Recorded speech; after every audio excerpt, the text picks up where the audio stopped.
It was a quiet morning in Vermont. Too quiet, even for a sleepy town like Ludlow. The fog rolled in from the hills, curling low along the banks of the Black River. The sun hadn't yet risen, but something else had. I stood near the old wooden bridge, holding my coffee, watching the water glide silently beneath the worn planks. And that's when I heard it. A sound that didn't belong. Not wind, not birds, not even the usual creaks from the aging bridge. It was a whisper, faint, drawn out, like a voice carried from far, far away, calling someone's name. I froze. The old man from the inn had warned me. "Don't go near the river at dawn," he'd said, his eyes dark and serious. "She walks there. Always has. Always will." At first I laughed it off. A local ghost story. Something to entertain out-of-towners. But now, standing in that mist, with the chill brushing up my spine, I wasn't so sure anymore. The air grew heavier. Still no sun. Only a creeping, pale light beginning to glow from behind the hills. And then, movement. Across the bridge. A figure. A woman. Thin. Slow. Wearing something long and white that clung to her legs in the damp air.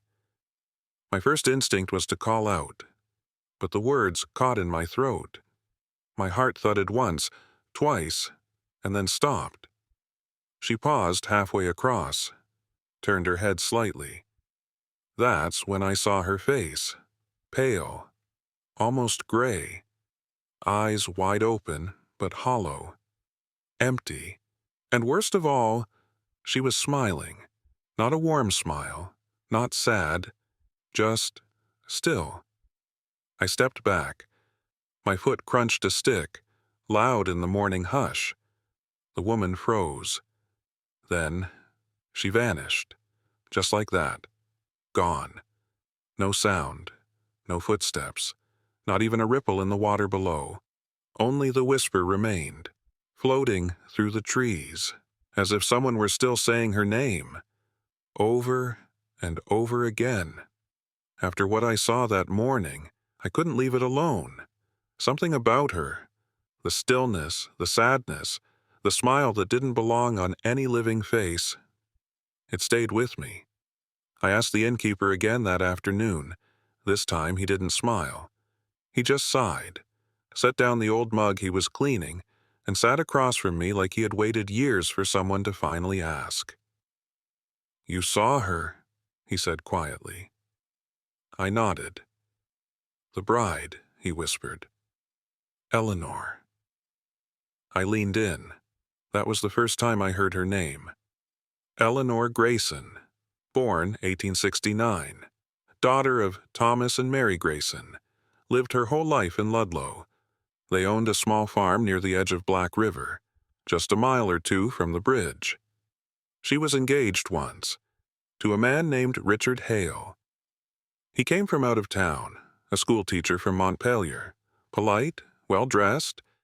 People said he was quiet but kind. They planned a spring wedding, April 14th, 1891. A small ceremony, simple, modest, but the whole town was invited. There was music, flowers, food. Even the church bell was set to ring at dawn when the bride would walk the old wooden bridge in her white dress. A symbolic path, from her family's home to the little chapel on the other side of the river. It was meant to be beautiful, but it never happened. The morning of the wedding, Richard never showed up. Not at the church, not at the bridge, nowhere. Guests waited for hours, confused, worried. But Eleanor waited longer. She stood at the edge of the bridge with her veil pulled back and her hands folded in front of her chest, watching the road. She waited until the sun had risen. Then she walked to the center of the bridge. Stood there for a full hour, not moving. People said her face never changed.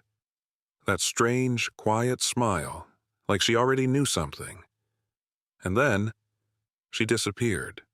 Not walked away, not returned home, just gone. The bridge was empty. At first, everyone assumed she'd gone back to the farm, maybe to cry, to scream, to fall apart like any jilted bride. But she didn't. She wasn't there, and she never came back. No note, no trace. Nothing but a white ribbon found in the grass at the river's edge, wet and tangled in reeds. A search party was organized. Men with dogs and lanterns combed the woods. They dragged the river for 3 days, but they found nothing. Not her body, not her dress, not even her shoes. Just silence, and water, and whispers. Some said she ran away. Others believed she jumped. But the town, it went quiet after that, almost like they didn't want to know the truth. Her parents moved out 2 months later, sold the farm to a lumberman from New Hampshire. The chapel was abandoned by the following year, never used again. And Richard? He was never seen again. Gone. Vanished.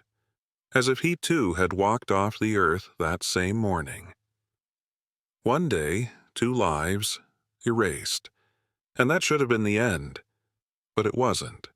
Because a week later, a boy fishing at dawn said he saw a woman in white standing on the bridge. She was still, just like Eleanor had been. But when he called out, she turned around and vanished into thin air. The same thing happened again, and again, every few years, always at dawn, always on the bridge, always the same expression, a distant, broken smile. "She's waiting," the innkeeper said to me. "Not for help, not for forgiveness, just for him." His voice shook when he said it. "And she'll wait till the end of time."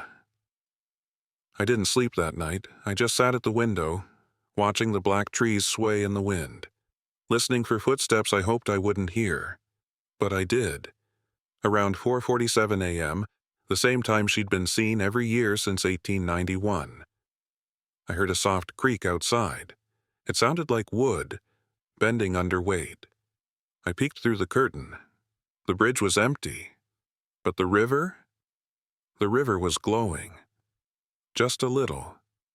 Just enough to reflect the outline of a woman. White dress, still smile, standing in water that didn't ripple.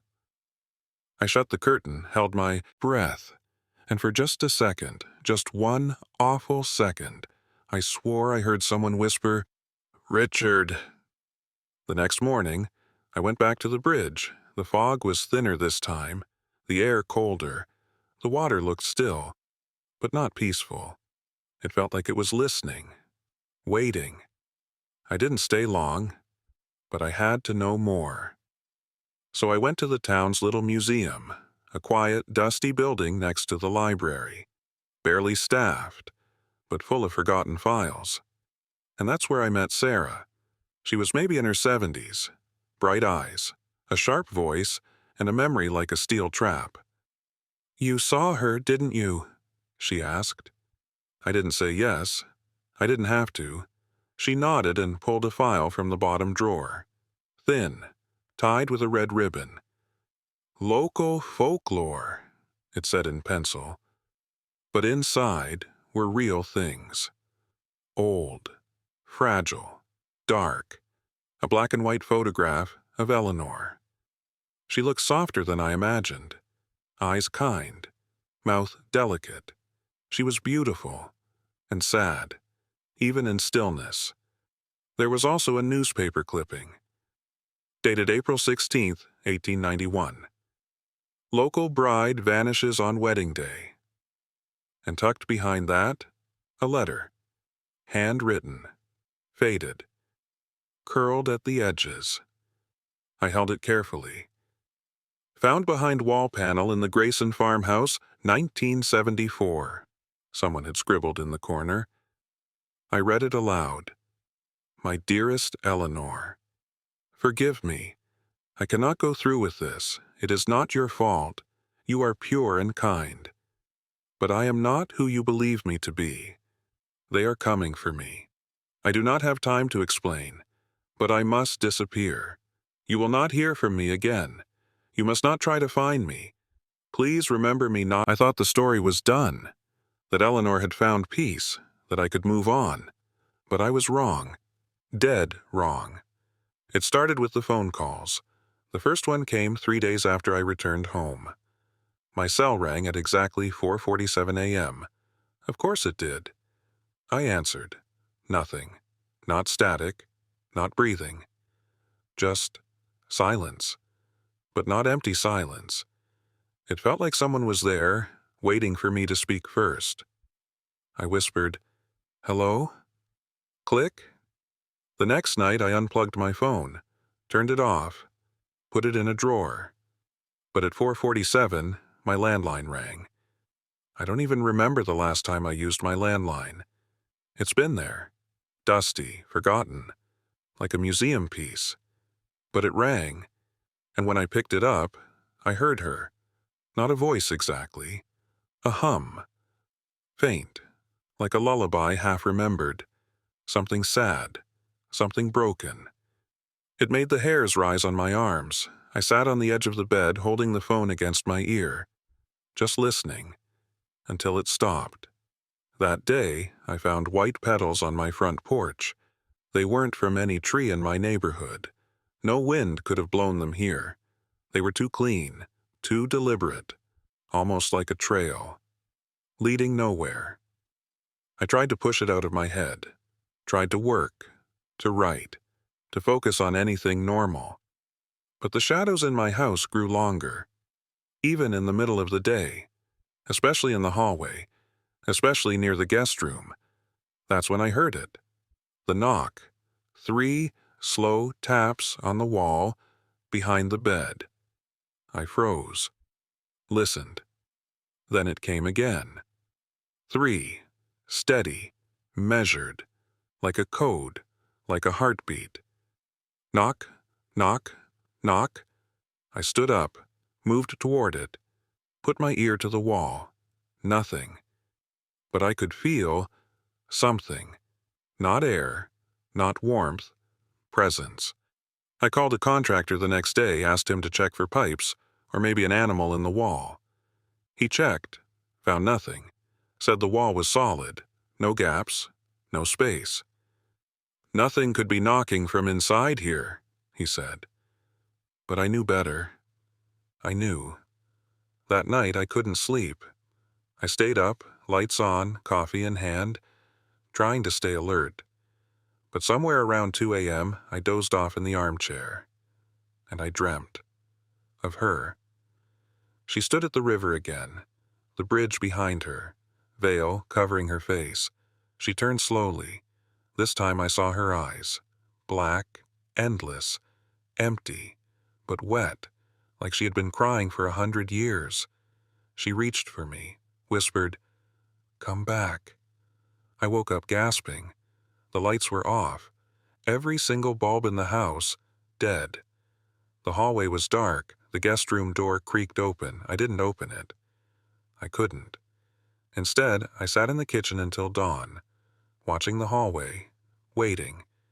But nothing came. Except the knock. Again. 3. Soft, like a goodbye, or a warning. I left the house the next day, went to a hotel, didn't leave my name, didn't tell anyone where I went. I just needed distance. And yet, the dreams followed. So did the calls. Even in a new place, at 4:47, my phone would ring. And behind that hum, I started to hear a voice. Soft, feminine, not angry, just tired and scared. "Why did you leave?" she whispered. I didn't know how to answer, because I thought she was free, because I thought my part was over, because I was afraid. The next morning I knew what I had to do. I had to go back, to Vermont, to the river, to her, but not to the bridge. This time, I had to return to the Grayson house. The real Grayson house. What was left of it. The ruins, the foundation, the secrets still buried in the ground. I had unfinished business, and so did she. I left the motel before sunrise. No coffee, no goodbyes, just the road ahead, and the pull of something I couldn't explain. The trees looked different this time. Darker, hungrier, like they'd been waiting for me. The old path to the Grayson property was overgrown. Branches scratched at my arms. Thorns grabbed at my jeans. But I didn't stop. I couldn't. At last, I reached it. Or what was left of it. The Grayson house wasn't a house anymore, just a stone foundation, half-buried stairs, a single wall still standing, covered in vines. But the air was different. Still, heavy, like time had stopped. I walked to the edge of the foundation, looked down, and saw it. A piece of wood, rotting, but unmistakable, the corner of a mirror. It shouldn't have been there, not after all these years, but it was. I knelt, brushed away leaves and mud. It was cracked, a long line down the center like lightning. And in the glass, I saw her. She wasn't standing. She was kneeling, in a torn wedding dress, dirt smeared across her veil, hair tangled, eyes hollow. But she was there, looking up at me. And then the whisper came again, only this time from beneath the ground. "Help me." The ground beneath me felt soft, like breathing earth. I grabbed a rock, started to dig. I didn't care how crazy it was, I had to know. In the dirt, I found a ring, gold, bent, tiny diamonds along the edge. I held it in my palm, and then the wind picked up. Fast, cold, violent. Leaves spiraled around me, the sky turned gray, and a scream, not human, not animal, something old, something betrayed. I ran. I didn't want to, but my body did. My legs carried me back down the path. Branches whipped my face, but the scream didn't stop. It chased me through the woods, through the air, through me. At the road, I collapsed, chest heaving, hands shaking, still holding the ring. I opened my fist. It was gone. No, not gone. Melted, like it had never existed. That night, back at the motel, I heard something under the bed. Not movement, not scratching, breathing. I bent down. Nothing. I turned to the window, and she was there. Outside, still in the dress, soaked, torn, bleeding from the eyes. She raised her hand, Rasem, and pointed at me.